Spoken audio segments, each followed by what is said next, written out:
बिस्मिल्लाहिर्रहमानिर्रहीम। आज 9 ज़िलहिज्जा है। मक्का के करीब भी और वहाँ मना में और हर जगह लब्बैक अल्लाहुम्मा लब्बैक ला शरीक लक लब्बैक की पुकारें लगाई जा रही हैं। और पूरी दुनिया इस्लाम के अंदर भी अल्लाहु अकबर अल्लाहु अकबर अल्लाहु अकबर ला इलाहा इल्लल्लाहु वल्लाहु अकबर वलिल्लाहिल हम्द ये पुकारें लगाई जा रही हैं। और फिर 9 ज़िलहिज्जा की सुबह से लेकर सलातुल फजर के बाद 13 ज़िलहिज्जा की सलातुल असर के बाद तक इसी तरह की पुकारें लगाई जा रहेंगी, लेकिन गौर नहीं करते हैं कि ये मुंह से क्या कह रहे हैं। पूरी तरह दिल इनका तस्दीक नहीं करता इस चीज़ की।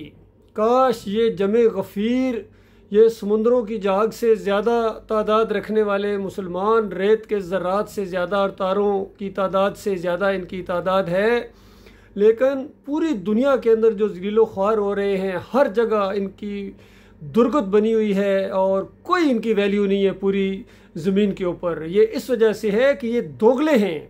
इनकी अक्सरियत और अजीम अक्सरियत के अंदर शिरक आ चुका है। अल्लाह के बंदों, बिल्कुल उसी तरह जिस तरह मुशरिकीन मक्का पुकारे लगाते थे, लब्बैक अल्लाहुम्मा लब्बैक ला शरीक लक लब्बैक, ए अल्लाह हम हाज़िर हैं, हम हाज़िर हैं, तेरा कोई शरीक नहीं है। चीख चीख के मुशरिकीन मक्का पुकारते थे कि तेरा कोई शरीक नहीं है।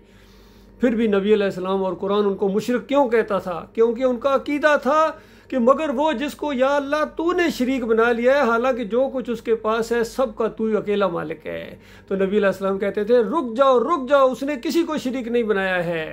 बिल्कुल इसी तरह आज मुसलमानों का ये अकीदा बन गया है कि जिनको अल्लाह ताला ये अता फरमा दे, फिर वो आलिमुल गैब बन जाते हैं, फिर वो दाता बन जाते हैं, फिर वो दस्तगीर बन जाते हैं, फिर वो मुश्किल कशा बना दिए जाते हैं, आजत रवा मुख्तार कुल बना दिए जाते हैं। अंदाज़ा लगाइए, ये इनके अकीदे हैं। और फिर वहाँ आज से वापस आएंगे ये मुसलमान, जब अपने अपने इलाकों के अंदर जाएंगे तो फिर ये उसी तरह अपने बाबा का और अपने दाता का और अपने दस्तगीर का और अपने गौस का उसी तरीके से ये तवाफ़ करेंगे जिस तरह बैतुल्लाह में करके आए थे। वहाँ भी उसी तरह चादर चढ़ाएंगे जिस तरह बैतुल्लाह में चादर चढ़ी हुई थी। वहाँ भी उसी तरह नारे लगाएंगे, हक बाहू बेशक बाहू एक नज़र करम दी तक बाहू, या बरी कर खरी या अली मदद, या मुय्यद्दीन चिश्ती पार लगा दे कश्ती। तो अल्लाह के बंदो बताओ, तुम्हें क्या हज में तुम्हें क्या मिला है? हालांकि हज बहुत बड़ी इबादत है अल्लाह ताला की, तौहीद की बहुत बड़ा ऐलान है कि वहाँ खड़े होके और इकट्ठे होके सारे के सारे मुसलमान इस चीज़ का ऐलान करें कि अल्लाह सबसे बड़ा है। अल्लाह की ताकत जिसके साथ हो उसको कोई मगलूब नहीं कर सकता है, और अल्लाह के मुकाबले में किसी की बात को नहीं माना जाएगा। अल्लाह के अलावा किसी और को दाता दस्तगीर मुश्किल कशा हाजत रवा नहीं समझा जाएगा। अल्लाह के अलावा किसी के पुकारे नहीं लगेंगी, या अली मदद या रसूल मदद नहीं पुकारे लगेंगी। इनकी 11वीं नहीं होंगी, इनकी 12वीं के केक नहीं काटे जाएंगे। और इनके ये जो इन्होंने नकली काबे बना लिए हैं बैतुल्लाह के मुकाबले में, पूरी तरह आज वहाँ सोने के दरवाजे लगाते हैं, वहाँ उर्स और मेले करते हैं, चढ़ावे चलाते हैं, देगे वहाँ बांटते हैं, भंडारे बांटते हैं वहाँ जाकर। तो अल्लाह के बंदो, ये वो मुसलमान हैं जिन्हें देख के शर्माए यहूद। वो जो किसी ने कहा था बुतों से तुझको उम्मीदें, अल्लाह से ना उम्मीदी, और मुझे बता तो सही और काफरी क्या है। यही काफरी होती है अल्लाह के बंदो। हर बिगड़ी हुई कौम ने इसी तरीके से शिरक किया है। नूह अलैहिस्सलाम 950 साल उनको समझाते रहे, बेटा नहीं माना है, बीवी नहीं मानी है। ये वो दीन इस्लाम है। और ये जो सुन्नत इब्राहिमी है, उसवा इब्राहिमी, नबी अलैहिस्सलाम से पूछा गया ये कुर्बानी क्या चीज़ है? फरमाया ये तुम्हारे बाप इब्राहीम अलैहिस्सलाम की सुन्नत है। तो इब्राहीम अलैहिस्सलाम के साथ अपने तल्लुक को जोड़ते हो और इस तरह शिरक करते हो।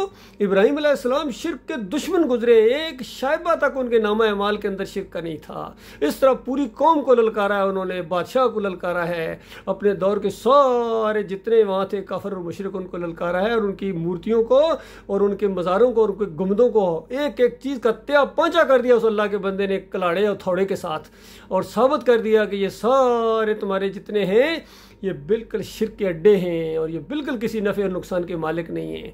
और फिर ज़रा बराबर परवाह नहीं की, चाहे देश निकाला दिया गया, आग में डाले गए, अंदाज़ा लगाइए। फिर अल्लाह ताला ने उनको बचाया मौजूदा तौर के ऊपर, और फिर आग से बाहर निकले, फिर तकरीर की है पूरी कौम की आंखों में आंखें डाल के।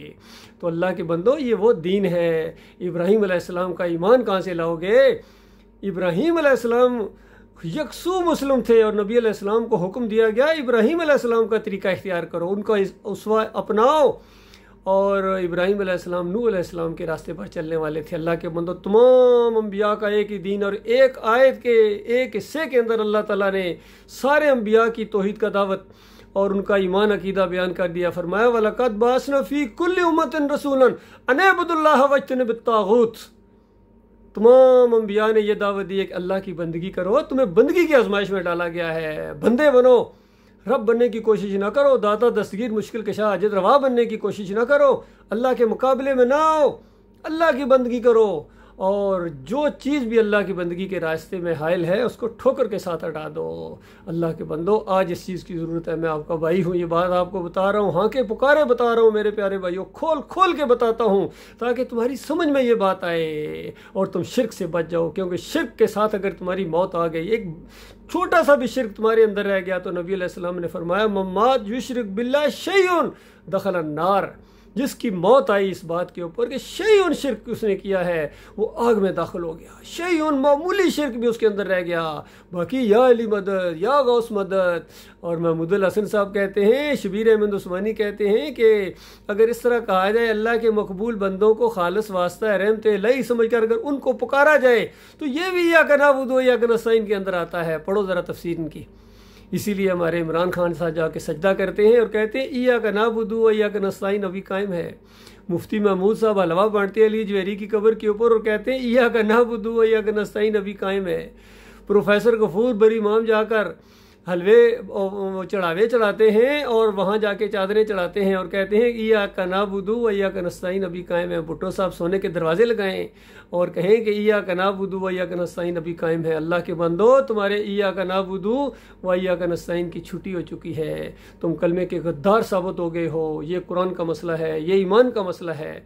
जब तक ईमान ना लाओ खालिस अल्लाह के ऊपर, तुम्हारी ना कुर्बानी कबूल है, ना तुम्हारे हज कबूल है, ना तुम्हारे उम्र कबूल है, ना तुम्हारी सलात कबूल है, ना तुम्हारी तहज्जुद गुजारियाँ कबूल है, ना तुम्हारा जहाद के नारे लगाना, ना नारा तकबीर लगाना।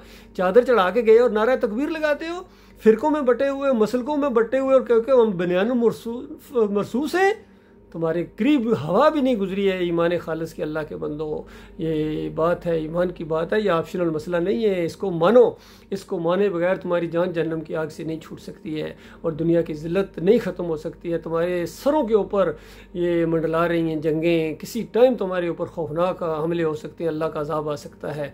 लिल्लाह तौबा करो, माफ़ी मांगो अपने मालिक और खालिक से, देवबंदियत से तौबा करो, बरेलवियत से तौबा करो, अहले हदीसियत और सल्फियत से तौबा करो, मज़ारों और दरबारों से तौबा करो, वास्ते और वसीले से तौबा करो, तावीज़ गंडे से तौबा करो, पीर परस्ती और पीरी मरीदी से तौबा करो, वतन परस्ती और जमहूरियत से तौबा करो। अल्लाह के बंदो, तब तुम्हारा मालिक तुमसे खुश होगा, तुम्हें तुम्हारी कुव्वत के अंदर इजाफा करेगा। दुनियावी कुव्वत अब आ चुकी है, मिसाइलों की टेक्नोलॉजी तुम्हारे पास है, एयरक्राफ्ट में बेहतरीन लड़ाका तेरे, सिर्फ ईमान खालिस नहीं है, कुरान की दावत नहीं है। ये मसला है तुम्हारा। अल्लाह के बंदो, ईमान ले आओ अल्लाह के ऊपर, मान जाओ मालिक को, अकेला मालिक मानो और गिराओ इनको, मूर्तियों को तोड़ो, इन सलीबों को और इन मज़ारों को और गुम्बदों को, इन दरबारों को, इन पीरी मरीदी और सब को मलिया मेट कर दो। अल्लाह के मंदिर जमहूरियत के सिस्टम को तोड़ दो और ईमान खालिस की तरफ आते हुए मत शर्माओ। अल्लाह के बंदो, अल्लाह ताला मेरा भी हामी और नासर है और तुम्हारा भी हामी नासर है। मैं तुम्हारा भाई हूँ, कोई मौलवी नहीं हूँ, कोई पीर नहीं हूँ और कोई सियासी लीडर नहीं हूँ। मैं अल्हम्दुलिल्लाह फ़ौजी अफसर हूँ 7 पंजाब रेजिमेंट का। और ये दिल के अंदर से उठने वाली ये आवाज़ है अपने भाइयों के लिए, हमदर्दी है। अल्लाह ताला हमारी फ़ौज को और हमारे मुल्क को और हमारे पूरी कौम को दीन की समझ अता फरमाए। वक़ूलु क़ौली हाज़ा अस्तग़फ़िरुल्लाह ली व लकुम व अस्सलामु अलैकुम।